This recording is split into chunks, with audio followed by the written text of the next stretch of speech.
إن الحمد لله نحمده ونستعينه ونستغفره ونعوذ بالله من شرور أنفسنا ومن سيئات أعمالنا من يهد الله فلا مضل له ومن يضلل فلا هادي له وأشهد أن لا إله إلا الله وحده لا شريك له وأشهد أن محمدا عبده ورسوله أما بعد فإن خير الحديث كتاب الله وخير الهدي هدي محمد صلى الله عليه وسلم وشر الأمور محدثاتها وكل محدثة بدعة وكل بدعة ضلالة وكل ضلالة في النار.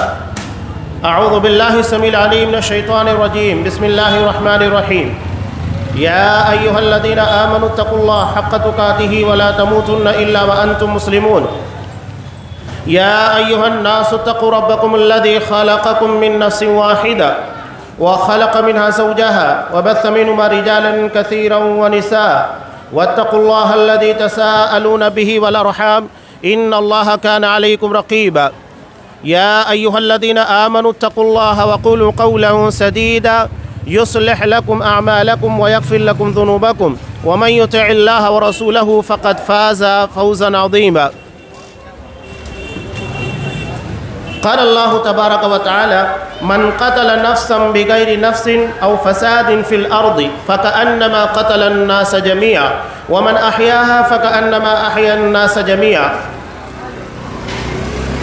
وعن عائشة رضي الله تعالى عنها قالت أن قريشا أهمهم شأن المرأة المخزومية التي سرقت فقالوا ومن يكلم فيها رسول الله صلى الله عليه وسلم فقالوا ومن يشتري عليه إلا أسامة بن زيد حب رسول الله صلى الله عليه وسلم فكلمه أسامة فقال رسول الله صلى الله عليه وسلم أتشفع في حد من حدود الله ثم قام فاختطب فقال إنما أهلك الذين قبلكم أنهم كانوا إذا سرق فيهم الشريف تركوا وإذا سرق فيهم الضعيف أقاموا عليه الحد وأيم الله لو أن فاطمة ابنة محمد سرقت لقطعت يدها.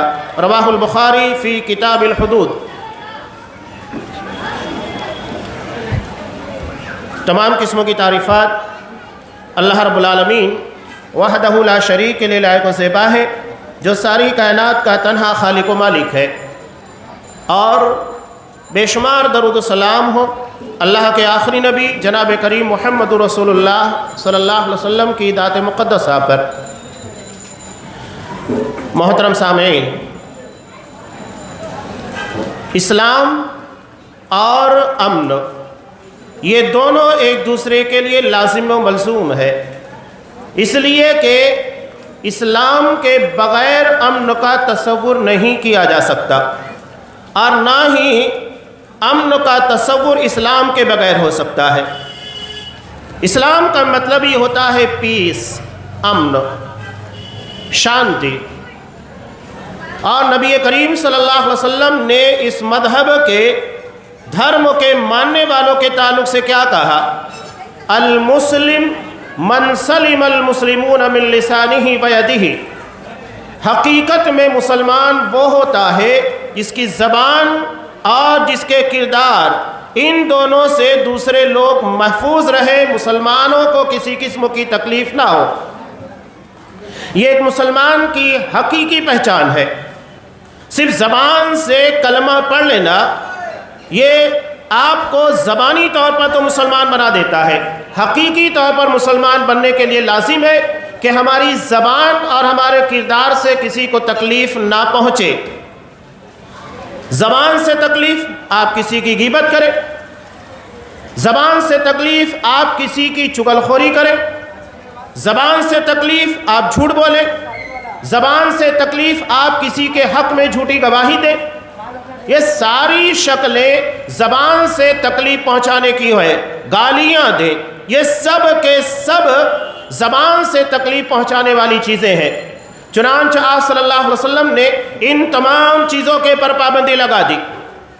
یہ جو جامع حدیث آپ نے بیان کی کہ حقیقت میں مسلمان وہ ہے جس کی زبان اور جس کے کردار سے، اس کے ہاتھ سے دوسرے مسلمان محفوظ رہے، یہ جامع ترین روایت میں حقیقی طور پر مسلمانوں کے معاملات کو پیش کیا گیا کہ مسلمان ہوتا کون ہے. گالیاں یہ ایک بڑا مسئلہ بنا ہوا ہے۔ بسا اوقات لوگ شوقیہ طور پر گالیاں دیتے ہیں، اور اگر ہم کسی کو دھمکانا چاہیں، ڈرانا چاہیں، خوب گالیاں دی جاتی ہے۔ نبی کریم صلی اللہ علیہ وسلم نے ان چیزوں کے بارے میں پابندی لگاتے ہوئے کہا، نظام میں امن کو قائم کرنے کے لیے زبان کے پر، کردار، معاملات کے پر قابو رکھنا بہت ضروری ہے، اسی لیے کہ یہی ساری چیزیں فساد کا ذریعہ بنتی ہیں۔ چنانچہ آپ صلی اللہ علیہ وسلم نے کہا، سباب المسلم فسوق، مسلمان کو گالی دینا، برا بھلا کہنا، یہ فسق ہے، گناہ ہے، وقتالہ کفر، اور اس سے جھگڑا کرنا، اس کے جان لینے کی کوشش کرنا، یہ کفر ہے۔ ایک بہت عجیب بات گالیوں کے تعلق سے، ہمارے یہاں عمومی طور پر گالیاں تو دی جاتی ہے، یہ عورت ذات کو ٹارگیٹ کر کے دی جاتی ہے، یعنی کسی کو بہن کی گالی دی جائے گی، کسی کو ماں کی گالی دی جاتی ہے۔ آج تک آپ نے نہیں سنا ہوگا کہ کسی کو باپ کا نام لے کر گالی دی گئی، یا تو اس کے بھائی کے نام کے ساتھ گالی دی گئی۔ عورت ذات کو ٹارگیٹ کیا جاتا ہے، ماں کو، بہن کو، جو عظیم رشتے ہیں، گالیوں کے ذریعے انہیں پامال کیا جاتا ہے۔ آپ صلی اللہ علیہ وسلم نے زبان کے پر پابندی لگاتے ہوئے کہا کہ اگر کوئی کسی کو گالی دے، برا بھلا کہے، یہ فسق ہے، گناہ ہے۔ اور اس کے علاوہ غیبت، چغل خوری، جو ہمارے سماج اور معاشرے کے اندر ناسور بنا ہوا ہے، جو ہماری بنیادوں کو، جو محبت کی، الفت کی، تعلقات کے استوار کرنے کی ہیں، انہیں کھوکھلا کرتا ہے۔ دو لوگوں کے درمیان انسیت ہے، محبت ہے، ہو سکتا ہے کہ کسی نے اپنے ساتھ میں رہنے والے ساتھی کے بارے میں کچھ کہہ دیا غصے میں، اب ایک شخص نے سنا، یہ اسے معلوم نہیں تھا۔ اب چغل خور جب اس بات کو سننے کے بعد وہاں جا کر چغلی کرتا ہے تو نتیجہ کیا ہوتا ہے؟ دو محبت کرنے والے، جن لوگوں کے درمیان تعلقات بہتر ہیں، بگڑ جاتے ہیں۔ یہی وجہ ہے کہ شیخ محمد بن عبد الوہاب رحمہ اللہ نے چغل خوری کو جادو کے باب میں بیان کیا۔ جب آپ کتاب توحید پڑھیں گے تو حیران ہوں گے، چغل خوری کو کتاب جادو کے باب میں بیان کیا۔ محترم سامعین، اذان کی وجہ سے سلسلہ کلام موقوف کرنا پڑا۔ بات جو چل رہی تھی کہ شیخ محمد بن عبد الوہاب رحمہ اللہ نے چغل خوری کی حدیث کو جادو کے باب میں بیان کیا۔ ایسا کیوں ہے؟ بظاہر ہم جب اس حدیث کو پڑھتے ہیں جہاں چغل خوری کے تعلق سے نبی کریم صلی اللہ علیہ وسلم نے ارشاد فرمایا، جیسا کہ بخاری کی روایت میں، کہ آپ صلی اللہ علیہ وسلم کا گزر دو قبر والوں کے پاس سے ہوا تو کہا کہ ان دونوں قبر والوں کو عذاب دیا جا رہا ہے، اور یہ ہمارے اپنے اعتبار سے کوئی بڑا کام نہیں تھا، یعنی ہم اسے معمولی سمجھتے ہیں۔ تو گناہ ایسا نہیں ہے کہ اگر ہم اسے معمولی سمجھے تو وہ معمولی ہو جائے گا، بلکہ یہ اللہ تبارک و تعالیٰ کے اصول، ضابطوں کے مطابق ہوگا۔ انسانوں کے حقیر، معمولی یا چھوٹا سمجھنے سے گناہ کے اوپر جو سزا ہوتی ہے وہ کم نہیں ہوگی۔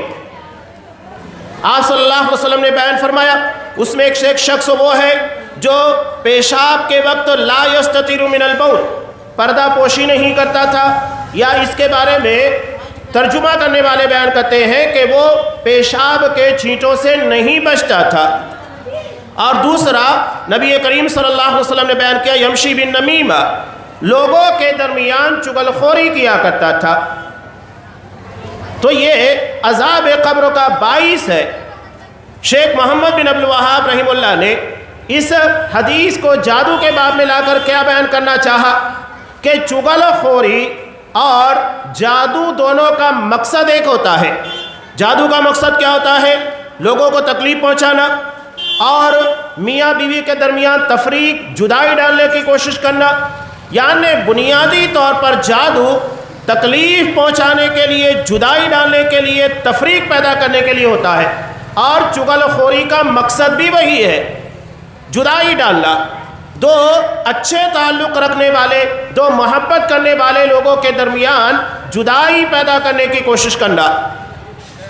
اس بنیاد کے پر انہوں نے دونوں کو ایک جگہ پر بیان کیا۔ مقصد ایک ہے، جس بنیاد کے پر چغل خوری اور جادو کو ایک ہی قسموں کے اندر بیان کیا۔ یہ دونوں اپنے مقصد کی بنیاد کے پر لوگوں کو صرف نقصان پہنچاتے ہیں، تکلیف پہنچاتے ہیں۔ بلکہ اگر آپ توجہ دیں تو معلوم ہوگا کہ اگر کوئی شخص صبح شام کے اذکار کا اہتمام کرتا ہے، یا تو بخاری کی روایت کے مطابق اجوا کھجور 7 عدد کھاتا ہے، تو پھر اس دن اس کے پر جادو کا اثر نہیں ہوگا، لیکن چغل خوری کا اثر برابر ہو سکتا ہے۔ اگر کوئی شخص 7 اجوا کھجور صبح کھا لے، اس کے پاس کوئی شخص آ کر چغل خوری کرنا چاہے کر سکتا ہے، شیاطین اور جادو کا اس کے پر اٹیک نہیں ہوگا، لیکن چغل خور برابر اپنا کام کر سکتا ہے۔ یہ اتنا زیادہ سنگین اور خطرناک ہے۔ یہ سماج اور معاشرے کے اندر بدامنی کو بڑھاوا دینے والا عمل ہے۔ یہ کوئی چھوٹی سی بات نہیں ہے کہ آپ نے کسی کی 2 باتیں سنی اور لے جا کر کسی کے پاس لا کر بیان کر دیا۔ یہ بنیاد بنتی ہے اور آگے چلنے کے بعد بڑے بڑے مسائل کھڑا کرتی ہیں۔ اسی بنیاد کے پر نبی کریم صلی اللہ علیہ وسلم نے مسلمان کی تعریف بیان کرتے ہوئے کہا کہ جس کی زبان اور جس کے ہاتھ سے دیگر لوگ محفوظ رہے، مسلمانوں کو حفاظت ملے، تکلیف نہ پہنچے۔ اس کے علاوہ غیبتیں کرنا، نبی کریم صلی اللہ علیہ وسلم نے غیبت کا کیا نقصان ہوتا ہے پتہ ہے؟ اگر کسی کے اندر کوئی عیب ہے، خامی ہے، یہ تو غیبت ہے۔ صحابہ نے جیسا کہ آپ صلی اللہ علیہ وسلم سے سوال کیا تھا، اور آپ صلی اللہ علیہ وسلم نے کہا کہ اگر تمہارے بھائی کے اندر وہ چیز نہیں ہے جو تم بیان کر رہے ہو، فقط بہتا، یہ تم بہتان لگا رہے ہو، الزام تراشی کر رہے ہو۔ آپ صلی اللہ علیہ وسلم نے کہا میں نے ایسے لوگوں کو معراج میں جب آپ صلی اللہ علیہ وسلم کو جہنم کی سیر کرائی گئی، دیکھا کہ ان لوگوں کے ناخن تانبے کے ہیں اور اس کے ذریعے وہ اپنے چہرے اور اپنے سینے کو نوچ رہے ہیں۔ کہا کہ جبرائیل انہیں کس جرم کی سزا دی جا رہی ہے؟ کہا کہ وہ لوگ ہیں جو لوگوں کی غیبتیں کیا کرتے تھے، ان کی عزتوں سے کھیلا کرتے تھے۔ سماج اور معاشرے یا کسی جگہ پر بھی امن کو قائم کرنے کے لیے لازم ہے کہ لوگوں کی جانیں محفوظ ہو، لوگوں کی عزتیں محفوظ ہوں اور لوگوں کے مال محفوظ ہوں۔ آپ صلی اللہ علیہ وسلم نے حجۃ الوداع کے موقع کے پر جہاں ایک جامع اور انتہائی اہم خطاب اصحاب کرام اور مجمع کے سامنے بیان کیا، جو تاریخ انسانی کا دستور ہے، انسانیت کے تحفظ کے لیے، امن کے قائم کرنے کے لیے انتہائی شاندار نبی کریم صلی اللہ علیہ وسلم کے فرامین۔ وہاں پر آپ نے کیا کہا تھا کہ جس طرح آج اس مہینے یعنی ذوالحجہ کی حرمت ہے، قابل احترام ہے، یہ شہر مکہ قابل احترام ہے، کعبۃ اللہ قابل احترام ہے، اسی طرح لوگوں کی جان، مال اور عزت بھی قابل احترام ہے۔ بلکہ آپ صلی اللہ علیہ وسلم نے دوسری حدیث کے اندر بیان کیا، اللہ تبارک و تعالیٰ کے نزدیک ایک مومن کی عزت کعبۃ اللہ سے زیادہ ہے، اتنا زیادہ اہمیت دی گئی۔ اگر ہم کسی کی عزت نہیں کر سکتے تو شریعت ہمیں اجازت نہیں دیتی کہ ہم اس کی بے عزتی کریں، اسے ذلیل کرنے کی کوشش کریں۔ شریعت ہمیں اس کی بھی اجازت نہیں دیتی ہے کہ اگر ہمیں عزت کرنے کے بارے میں تکلیف ہوتی ہے تو ذلیل کرنے کا اختیار اس بنیاد کے پر حاصل نہیں ہوتا ہے۔ تو آپ صلی اللہ علیہ وسلم نے جو کہا کہ مسلمان حقیقت میں وہ ہوتا ہے جس کی زبان اور جس کے ہاتھ سے دوسرے مسلمان محفوظ رہے، تو یہ غیبتیں ہمارے معاشرے کے اندر بدامنی کو قائم کرنے کا ذریعہ ہے۔ چنانچہ آپ صلی اللہ علیہ وسلم نے ان چیزوں کے پر پابندی عائد کی۔ ایک مثال بہت پیاری ہے کہ ایک مٹکا جس میں بہت سارے سوراخ ہیں، اگر اس کے اندر آپ پانی بھرنا چاہیں یا کوئی چیز جمع کرنا چاہیں، جمع ہو سکتی ہے؟ نہیں ہوگی۔ اگر ہم چاہتے ہیں کہ اس میں پانی یا کسی چیز کا ذخیرہ کیا جا سکے تو پہلے سوراخوں کو بند کرنا ہوگا۔ قرآن مجید پڑھتے وقت آپ کیا پہلے پڑھتے ہیں؟ اعوذ باللہ من الشیطان الرجیم، اس کے بعد ہے بسم اللہ الرحمن الرحیم۔ پہلے اسے عقیدے کی زبان میں کہا جاتا ہے دفع مضرت اور جلب منفعت۔ نقصان دینے والی چیزوں کو دور کرنا اور فائدہ دینے والی چیزوں کو حاصل کرنے کی کوشش کرنا۔ آپ نے کسانوں کو دیکھا ہوگا، وہ ڈائریکٹ زمین کے پر کھیتی نہیں کرتے، بلکہ زمین کے پر پائی جانے والی جتنی خرابیاں، فصل کو نقصان دینے والی جتنی چیزیں ہیں اس کی صفائی کرتے ہیں، اس کے بعد اس کے پر اچھی فصل کی امید کرتے ہیں، محنت کرتے ہیں۔ یہی معاملہ دراصل کسی بھی جگہ کے پر نقصان دینے والی چیزوں کو دور کرنے کا ہے۔ اعوذ باللہ کے ذریعے ہم نقصان دینے والا جو انسان کا اصلی دشمن ہے شیطان، اس کے پناہ طلب کرتے ہیں تاکہ وہ ہمیں فکری طور کے پر یا قرآن مجید کی تعلیم کو حاصل کرتے وقت، اس کی تلاوت کے وقت تو گمراہ نہ کرے۔ اس کے بعد ہے بسم اللہ الرحمن الرحیم، اللہ کا نام اور اس کی رحمتوں اور برکتوں کی امید۔ تو یہاں جو مثال میں آپ کے سامنے دے رہا ہوں، ہم یہ چاہتے ہیں کہ اس مٹکے کے اندر کچھ چیزیں جمع کی جا سکے تو پہلے ان سوراخوں کو بند کرنا ہوگا جو اس میں جمع ہونے والی چیزوں کو باہر کر دیتے ہیں، ضائع کر دیتے ہیں۔ تو آپ صلی اللہ علیہ وسلم نے جو زبان کے تعلق سے کہا، غیبت، چغل خوری، جھوٹ، شر و فساد کی جتنی باتیں ہیں، ان ساری چیزوں کے اوپر پابندی لگا کے حقیقت میں آپ نے نظام امن کو قائم کرنے کی مثال قائم کی۔ یہ جامع حدیث ہے، ساری چیزیں آپ صلی اللہ علیہ وسلم نے اس حدیث کے اندر لا کر جمع کر دی۔ اس کے بعد آپ صلی اللہ علیہ وسلم نے جو کہا، اس کے علاوہ آپ دیکھیے عدالت، کورٹ، جہاں ہم اپنے مقدمات اور کیس لے کر جاتے ہیں، امید رکھتے ہیں کہ یہاں سے ہمیں انصاف ملے گا، عدل ملے گا۔ اگر وہاں گواہیوں کا نظام ہی صحیح نہ ہو تو آپ کو کہیں پر بھی عدل نہیں مل سکتا، انصاف نہیں مل سکتا۔ عمومی طور پر لوگ کیا کرتے ہیں، جھوٹے گواہوں کو تیار کیا جاتا ہے، خریدا جاتا ہے، یا جو سچے گواہ ہوتے ہیں ان لوگوں کو کسی طرح پریشرائز کر کے دباؤ ڈال کر روک دیا جاتا ہے۔ جب جج کے سامنے گواہیاں ایماندارانہ طریقے سے نہیں پیش ہوگی تو پھر وہ فیصلے کیسے صحیح کرے گا؟ نبی کریم صلی اللہ علیہ وسلم نے اس عمل میں رکاوٹ ڈالنے والے یعنی جھوٹی گواہیاں دینے والے، شہادت الزور، جب بڑے بڑے گناہوں کا تذکرہ کیا تب آپ صلی اللہ علیہ وسلم نے بڑے گناہ یعنی شہادت الزور کہا، الا و شہادت الزور، الا و شہادت الزور۔ پہلے شرک کا بیان کیا، آپ صلی اللہ علیہ وسلم نے بڑے بڑے گناہوں کا تذکرہ کرتے ہوئے ماں باپ کی نافرمانی کا۔ جب جھوٹی گواہی کی بات آئی تب آپ صلی اللہ علیہ وسلم بار بار ٹیک لگائے ہوئے تھے، ٹیک چھوڑ دیا، بار بار اسی جملے کو کہہ رہے ہیں، الا و شہادت الزور، الا و شہادت الزور، الا و شہادت الزور۔ صحابہ کہنے لگے کاش آپ صلی اللہ علیہ وسلم خاموش ہو جاتے، اتنا زیادہ آپ نے اس چیز کے پر توجہ دی کہ جھوٹی گواہی دینا، جھوٹی گواہی دینا، جھوٹی گواہی دینا یہ بڑے گناہوں میں سے ہے، کبیرہ گناہوں میں سے ہے، اس لیے کہ جھوٹی گواہی کی بنیاد کے پر فیصلہ غلط ہوتا ہے، جو حقدار ہوتا ہے وہ محروم ہو جاتا ہے، اور جو حقدار نہیں ہوتا ہے اسے وہ چیز مل جاتی ہے جو اسے نہیں ملنا چاہیے۔ تو آپ صلی اللہ علیہ وسلم نے ان چیزوں کے پر سختی کے ساتھ پابندی لگا دی۔ اور یہ بات یاد رکھیے گا کہ اگر دنیا میں کوئی جھوٹی گواہیوں کی بنیاد کے پر کچھ حاصل کر لیتا ہے تو ایسا نہیں ہے کہ اس کی آخرت بھی اسی بنیاد کے پر سنورے گی۔ محترم سامعین، اذان سے قبل جو بات ہماری جاری تھی کہ نبی کریم صلی اللہ علیہ وسلم نے اپنی جامع ترین حدیث کے اندر مسلمان کی جو تعریف بیان کی کہ اس کی زبان اور اس کے ہاتھ سے دوسرے مسلمان محفوظ رہے، اسی بنیاد پر غیبت، چغل خوری، جھوٹ اور جھوٹی گواہی دینا، ان ساری چیزوں کے پر پابندی لگا دی گئی۔ وقت کم ہے، میں کچھ اہم چیزیں آپ کے سامنے بیان کرنے جا رہا ہوں۔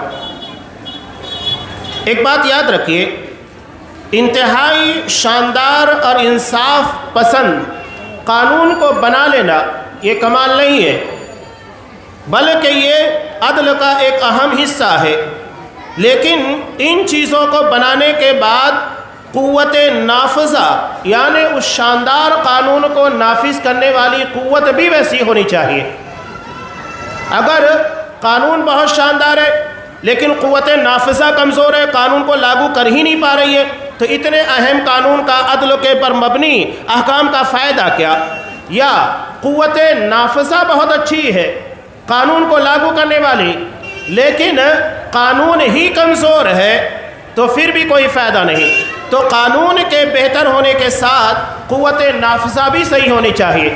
میں نے خطبہ مسنونہ کے فوراً بعد ایک اہم روایت آپ کے سامنے پیش کی تھی، آپ 12 اس روایت کو سنتے رہتے ہیں۔ امام بخاری رحمۃ اللہ علیہ نے کتاب الحدود میں حضرت عائشہ رضی اللہ تعالیٰ نے سے روایت کیا، یہ عدل کے باب میں جب جب عدل کے تقاضے ہوں گے، امن کے قیام کی باتیں ہوگی، سنہری حرفوں کے ساتھ اس روایت کو یاد کیا جائے گا۔ یہ کہتی ہیں کہ ان قریشا اہمہم شأن المرأة المخصومیۃ التي سرقت، قریش یہ مکہ کی سب سے بڑی برادری تھی، اور اسی برادری کا ایک قبیلہ بنو مخزوم، اس کی ایک عورت فاطمہ مخزومیہ، اس نے چوری کی۔ اب چوری کا مطلب یہاں میں ایک چیز اور بیان کروں، شریعت میں چوری کرنے کی بنیاد پر چاہے آپ 1 روپیہ 10 روپیہ چوری کریں آپ کا ہاتھ نہیں کاٹا جائے گا۔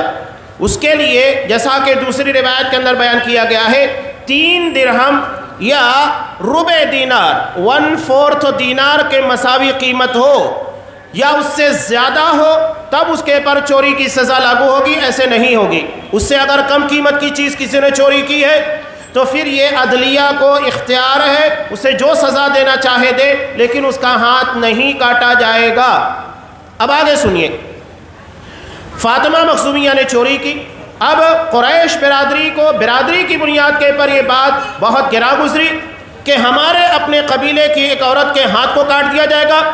دراصل یہ قریش برادری کی ناک کا مسئلہ تھا کہ فاطمہ مخزومیہ کا ہاتھ نہیں ہماری ناک کٹ جائے گی۔ چنانچہ ان لوگوں نے آپس میں بات کی، من یکلم فیہا رسول اللہ صلی اللہ علیہ وسلم، کون ہے جو اس معاملے میں نبی کریم صلی اللہ علیہ وسلم سے بات کرنے کی جرات کرے گا؟ لوگوں نے کہا اسامہ بن زید رضی اللہ عنہ۔ چنانچہ انہیں نبی کریم صلی اللہ علیہ وسلم کے پاس بھیجا گیا اور انہوں نے اس بارے میں بات کی۔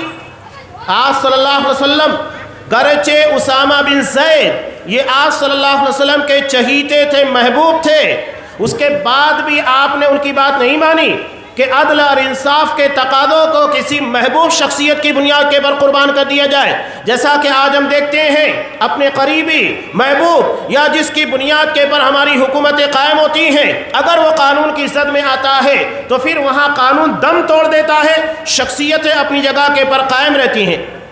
آپ صلی اللہ علیہ وسلم نے اسامہ بن زید کو کہا اتشفع فی حد من حدود اللہ، اسامہ تم اللہ کے حدود، اللہ کے قائم کردہ سزا کے بارے میں مجھ سے بات کرنے کے لیے آئے ہو؟ اس کے بعد لوگوں کو جمع کیا، جمع کرنے کے بعد خطاب کرتے ہوئے کہا کہ انما اہلک الذین قبلکم، تم سے پہلے جو لوگ تھے انہیں کیوں ہلاک کیا گیا، وہ تباہ اور برباد کیوں ہو گئے؟ انہم کانوا اذا سرق فیہم الشریف ترکوا، جب ان میں کا کوئی شریف، ہماری اپنی زبان میں کہیں اثر رسوخ رکھنے والا، سربر آوردہ، جس کی پکڑ یا سماج اور معاشرے کے پر جس کی دھاک ہو یا کسی اونچی پوسٹ والا ہو، جب ایسا کوئی شخص چوری کرتا تھا اسے چھوڑ دیتے تھے، یعنی وہاں پر قانون دم توڑ دیتا تھا، اس کے پر لاگو نہیں کیا جاتا۔ وَإِذَا سَرَقَ فِيهِمُ الضَّعِيفُ، اور اگر کوئی کمزور آدمی جسے سماج کے اندر کوئی اختیار، عزت یا پوزیشن حاصل نہیں ہے، ایسا کوئی شخص اگر چوری کرتا اقاموا علیہ الحد، اس کے پر وہ قانون نافذ کیا کرتے تھے۔ اس کے بعد آپ صلی اللہ علیہ وسلم نے جو بات بیان کی یہ عدل کے بارے میں سب سے بہترین اور شاندار کلام ہے۔ کہا لو ان فاطمہ ابنۃ محمد سرقت لقطعت یدہا، کہ اگر فاطمہ بنت محمد صلی اللہ علیہ وسلم یہ اگر چوری کرے میں خود اپنے ہاتھوں سے اس کے ہاتھ کو کاٹ دوں گا۔ یہ جو آپ نے بیان کیا، اسلام دراصل اپنے قانون، اپنے عدل کی بنیاد کے پر جانا جاتا ہے، نہ کہ شخصیات کی بنیاد کے پر۔ آپ صلی اللہ علیہ وسلم نے وہی بیان کیا کہ اسلام کے عدل کے سائے تلے اگر شخصیتیں آتی ہیں انہیں قربان کیا جائے گا، اسلام کے قانون کو اور عدل کو کبھی پامال نہیں کیا جائے گا۔ اسلام اپنے نظام امن کی بنیاد کے پر جانا جاتا ہے، نظام عدل کی بنیاد کے پر جانا جاتا ہے، نہ کہ شخصیات کی بنیاد کے پر۔ یہ ہے لا اینڈ آرڈر جو نبی کریم صلی اللہ علیہ وسلم نے حقیقی طور پر نافذ کر کے بتایا۔ اب یہاں ضمناً ایک واقعہ میں آپ کو بیان کر رہا ہوں۔ یہ جو اسلامی سزائیں ہیں، جیسا کہ اگر کوئی زنا کاری کرتا ہے، شادی شدہ ہے، سارے گواہ موجود ہیں جو شریعت اسلامیہ نے رول اور ضابطے کے اعتبار سے طے کیے، یہ بات حکومت کی ہے، مسلمانوں کی نہیں، یاد رکھیے گا۔ جہاں اسلامی حکومت ہوگی، اسلامی نظام قائم ہوگا، وہ سزا کو تمام گواہوں اور شواہد کی بنیاد پر قائم کرے گی۔ ہر کسی ایرے گہرے کو قانون اپنے ہاتھ میں لینے کی اجازت نہیں ہے اور نہ اسے اختیار ہے، یہ بات یاد رکھیے۔ تو یہ اسلامی قانون جو بیان کیے جاتے ہیں، بہت سارے لوگ اس کے پر اعتراض کرتے ہیں کہ اس طرح کسی آدمی کو پتھروں سے مار کر سنسار کر دینا، اور وہ بھی سارے لوگوں کے سامنے۔ اگر کسی نے چوری کی اس کے ہاتھ کو کاٹ دینا، اور اگر کسی نے کسی کا مرڈر کیا تو اسے بھی لوگوں کے سامنے لا کر قلم کر دینا اس کے سر کو۔ اس چیز کے پر ممبئی کا ایک پترکار تھا، جرنلسٹ، بڑا اعتراض کرتا تھا۔ اب اللہ کا کرنا کیا ہوا، وہ ان ساری سزاؤں کے بارے میں کہتا تھا وحشیانہ، جنگلی لوگوں کی سزائیں ہیں، یہ کسی انصاف پسند لوگوں کی سزا نہیں ہو سکتی۔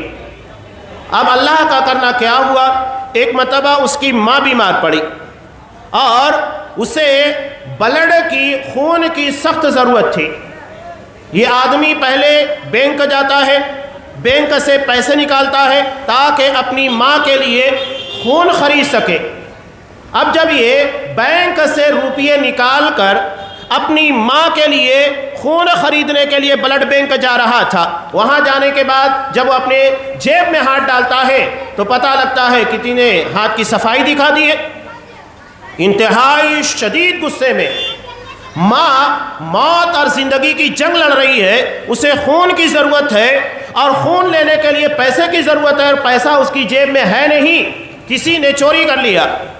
تب وہاں ایک شخص نے اس سے سوال کیا کہ بتاؤ، اگر چور تمہارے سامنے لا کر کھڑا کر دیا جائے کیا کرو گے؟ کہا کہ اس کی گردن اڑا دوں گا۔ تو اس شخص نے کہا اسلام چوری کرنے کے پر ہاتھ کاٹنے کی سزا رکھا ہے، اس کے پر آپ کو بڑا اعتراض تھا کہ یہ وحشیانہ جنگلی لوگوں کی سزا ہے، اور جب یہ تمہارے پر بیتی ہے تو تم کہہ رہے ہو کہ ہاتھ نہیں گردن اڑا دوں گا۔ یہاں مسئلہ یہ ہے کہ ہم مظلوم کے مقام پر نہیں، ظالم کے مقام کے پر کھڑے ہو کر سوچتے ہیں کہ اگر کسی نے کسی کا مرڈر کر دیا یا کسی ماں بہن کی عزت کے ساتھ کھلواڑ کیا تو ہم یہ سوچتے کہ اب اسے اس طرح مارا جائے۔ ہم یہ نہیں سوچتے کہ اس گھرانے کے پر کیا بیت رہا ہوگا، کہ اگر کوئی شخص اپنے گھر کا کماتا ہوا انسان تھا، اس کا مرڈر کر دیا گیا، اس کی بیوی کے پر کیا بیت رہی ہوگی، اس کے بچوں کے پر، اس کے ماں باپ کے پر کیا بیت رہی ہوگی، اور وہ اپنی زندگی کیسے گزاریں گے۔ یہی معاملہ عزت و ناموس کا ہے کہ اگر کسی ماں بہن کے ساتھ عزتوں کے ساتھ کھلواڑ کیا گیا، اس کے پر، اس کے خانوادے کے پر، اس کے گھر والوں پر کیا بیت رہی ہوگی، ہم وہ نہیں سوچتے ہیں، ظالم کے مقام پر کھڑے ہو کر سوچتے ہیں، جبکہ اسلام مظلوم کے مقام کے پر کھڑا ہو کر قانون بناتا ہے۔ یہ بات ہمیشہ یاد رکھیے۔ ایک بہت اہم واقعہ اسی ضمن میں اقوام متحدہ کے اندر اس مسئلے کے پر، مدعے کے پر بات چل رہی تھی کہ دنیا کے اندر دن بدن قتل ہے، جرائم ہے، چوری ہے، ڈکیتی ہے، عزتوں کے ساتھ کھیلنا بڑھتا چلا جا رہا ہے، کیا کیا جائے؟ اس وقت سعودی عرب کے فرما روا شاہ فیصل رحمہ اللہ زندہ تھے۔ یہ جسارت ہے، سیدھے کھڑے ہوئے قرآن مجید کو ان لوگوں کے سامنے پیش کیا، کہا کہ اگر دنیا میں امن چاہتے ہو تو اس کے لیے قرآن کے قوانین کو نافذ کر دینا چاہیے۔ ابھی پیچھے کئی ایک واقعہ جیسا کہ دلی کا واقعہ پیش آیا، اور بھی یو پی وغیرہ کے کئی معاملات پیش آئے، مسلسل پیش آتے جا رہے۔ اب تو یہ غیر بھی مطالبہ کرنے لگے ہیں اسلامی سزاؤں کو نافذ کرنا چاہیے اس طرح کے جرائم کو روکنے کے لیے۔ یہ وہ ہے جادو، وہ جو سر چڑھ کر بولے۔ آج فطرت کے ان تقاضوں کا مطالبہ غیروں کی طرف سے بھی ہونے لگا ہے۔ بہرحال شاہ فیصل رحمہ اللہ نے قرآن مجید کو پیش کیا، وہاں ایک کرسچن تھا، وہ کھڑا ہوا، کہا کہ یہ کیا بات ہوئی؟ قرآن مجید میں لکھا ہے کہ اگر ایک شخص کسی کو قتل کرتا ہے اس کو قتل کر دو، ایک آدمی پہلے سے مرا ہوا ہے دوسرے کو بھی مار دو، یہ کہاں کا قانون ہے؟ تو اس طرح تو مزید لوگوں کی جانیں جانے والی ہے۔ شاہ فیصل رحمہ اللہ نے پورا ریکارڈ پیش کیا امریکہ کا کہ اس سال میں امریکہ کے اندر جہاں اسلامی قوانین نہیں ہیں وہاں پر کتنے جرائم ہوئے، کتنے قتل ہوئے، کتنی عزتیں لوٹی گئی، کتنی چوریاں ڈکیتیاں ہوئی، ایک لمبی اور طویل فہرست تھی۔ اور اس کے مقابلے میں انہیں سعودی عرب کا ریکارڈ پیش کیا اور کہا کہ ہم نے چند لوگوں کی گردنیں اڑا دی، چند لوگوں کے ہاتھ کاٹ دیے، نتیجہ کیا ہے؟ آج سارے لوگوں کی جان ہمارے مملکہ کے اندر، حکومت کے اندر محفوظ ہے، لوگوں کے مال محفوظ ہے، اپنی دکانیں کھلی چھوڑ کر چلے جاتے ہیں، کسی کو جرت نہیں ہوتی ہے کہ اس کے مال کے پر آ کر ڈاکہ زنی کر سکے۔ چند لوگوں کے ہاتھ اور گردنوں کو کاٹنے کی وجہ سے باقی سارے لوگوں کی جان، مال اور عزتوں کو ہم نے محفوظ کر دیا، اور تم نے یہ قانون نافذ نہیں کیا، نتیجہ تم لوگوں کے سامنے ہے۔ جرم بڑھتا ہی جا رہا ہے، مرض بڑھتا گیا جوں جوں دوا کی، یہ وہی معاملہ ہے۔ تو یہ اسلامی حدود جو کہ اسلام نے بتائے ہیں، جو فطرت کی طرف سے ہے اور فطرت جسے قبول کرتی ہے، ان چیزوں کی باریکیوں کو سمجھنا بہت ضروری ہے۔ یہ صرف میں نے اشارے میں چند باتیں آپ کے سامنے رکھی ہے کہ اسلام کس طرح نظام امن کو قائم کرتا ہے، اسلام کی نظر میں کس قدر اہمیت ہے عدل کو قائم کرنے کی۔ یہی وجہ ہے کہ ایک مرتبہ حضرت نعمان بن بشیر رضی اللہ تعالیٰ عنہ کے والد صاحب انہیں کے بیوی کے کہنے کے پر اپنے بیٹے نعمان کو ایک غلام ہبہ کر دیا، گفٹ دے دیا، اور اس کے بعد وہ نبی کریم صلی اللہ علیہ وسلم کے پاس آئے، کہا کہ اللہ کے رسول، میں نے اپنے بیٹے نعمان کو ایک غلام دیا ہے، گفٹ کیا ہے، آپ اس کے پر گواہ بن جائیے۔ آپ صلی اللہ علیہ وسلم نے پوچھا، نعمان بشیر، کیا تمہیں نعمان کے علاوہ بھی تمہاری اولاد ہے؟ کہا کہ ہاں۔ آپ صلی اللہ علیہ وسلم نے پوچھا کہ کیا تم نے اپنے تمام بچوں کو ایک ایک غلام گفٹ کیا ہے؟ انہوں نے کہا کہ نہیں۔ آپ صلی اللہ علیہ وسلم نے کہا کہ جاؤ، میں ظلم کے پر گواہ نہیں بنتا۔ یہ ہے اسلام کا نظام امن کہ ظلم کے پر گواہ بننے کی بھی یہاں پر مقام نہیں ہے، یہاں گنجائش نہیں ہے۔ تو یہ ابتدا میں نے جو روایت پیش کی تھی اسے آپ بنیادی طور پر یاد رکھیے گا کہ حقیقت میں مسلمان وہ ہوتا ہے جس کی زبان اور جس کے ہاتھ سے دوسرے مسلمان محفوظ رہے۔ ایک آخری بات کہہ کے میں اپنی بات کو مکمل کرتا ہوں۔ آج دنیا دہشت گردی، ٹیررزم کے نام کے پر جو جھونج رہی ہے، اس کے خلاف قانون بنانا اور اس کے بارے میں اقدامات کرنا، سب سے پہلے قرآن مجید نے اس کے بارے میں فتویٰ دیا ہے کہ من قتل نفسا بغیر نفس او فساد فی الارض فکأنما قتل الناس جميعا، کہ اگر کوئی شخص ناحق کسی کو قتل کرتا ہے، زمین میں فساد برپا کرتا ہے، دہشت کو بڑھاوا دیتا ہے، ٹیررسٹ ہوتا ہے، تو یہ گویا کہ تمام لوگوں کا قاتل ہے۔ اور اگر کوئی کسی ایک کی جان بچاتا ہے، اس نے پوری انسانیت کی جان کو بچایا۔ اور آگے چل کر قوانین بیان کیے کہ ایسے لوگ جو زمین کے پر فساد برپا کرتے ہیں، اللہ اور اس کے رسول کی نافرمانی کرتے ہیں، ان لوگوں کی سزا یہ ہے ان یقتلوا، ان لوگوں کو قتل کر دیا جائے، او یصلبوا، یا تو انہیں تختہ دار کے پر پھانسی کے پر لٹکا دیا جائے، یا ان کے ہاتھ اور پیر کو مخالف سمت سے کاٹ دیا جائے، یعنی داہنا ہاتھ تو بایاں پیر اور بایاں ہاتھ تو داہنا پیر۔ اور ایسا نہیں ہے کہ اس کے بعد ان لوگوں کو چھوڑ دیا جائے، اس کے بعد انہیں پھانسی کے پر لٹکا دیا جائے۔ یہ قوانین دراصل جو شریعت بیان کرتی ہے، جب کسی کے پر ظلم ہوتا ہے آپ اس سے پوچھئے کہ اس کے دل کے پر کیا بیت رہی ہے۔ لہذا اسلام اس مقام کے پر کھڑا ہو کر قانون بناتا ہے جو مظلوم کا ہوتا ہے، نہ کہ جو ظالم کا ہوتا ہے۔ ظالم تو اپنا کام کر کے نکل گیا ہے، اب مسئلہ مظلوم کا ہے، لہذا اسلام مظلوم کو اہمیت دیتا ہے اور اس کے درد کا مداوا بننے کی کوشش کرتا ہے۔ تو ہم یہ چاہتے ہیں کہ ہمارے معاشرے کے اندر امن قائم رہے، تو اپنی ذات سے کسی کو تکلیف پہنچانے سے محفوظ رہیے، نہ زبان سے نہ تو کردار سے، ہر طریقے سے ہم جتنی اپنی طاقت ہے اتنا کوشش کریں کہ ہماری اپنی ذات سے کسی کو نقصان نہ پہنچے۔ باقی آ کے حکومت کا، عدلیہ کا یہ معاملہ ہوتا ہے کہ وہ بھی بہتر قوانین کو بنانے کے بعد اسے صحیح طور پر نافذ کرے تاکہ ملک میں اور لوگوں کے درمیان امن اور شانتی قائم رہے۔ اللہ تبارک و تعالیٰ سے دعا ہے کہ پروردگار اسلام کے ان اہم قوانین کو سمجھنے اور اس کے پر عمل کر کے ہمیں بہترین مسلمان بننے کی توفیق دے۔ ہمارے کردار و عمل سے دوسروں کو محفوظ رکھ، چاہے وہ کسی بھی شکل کا گناہ ہو اور تکلیف ہو جس سے کسی کو دوسروں کو تکلیف پہنچ سکتی ہے، ہر قسم کے شر و فساد سے ہماری حفاظت فرما۔ آمین۔ وآخر دعوانا ان الحمد للہ رب العالمین۔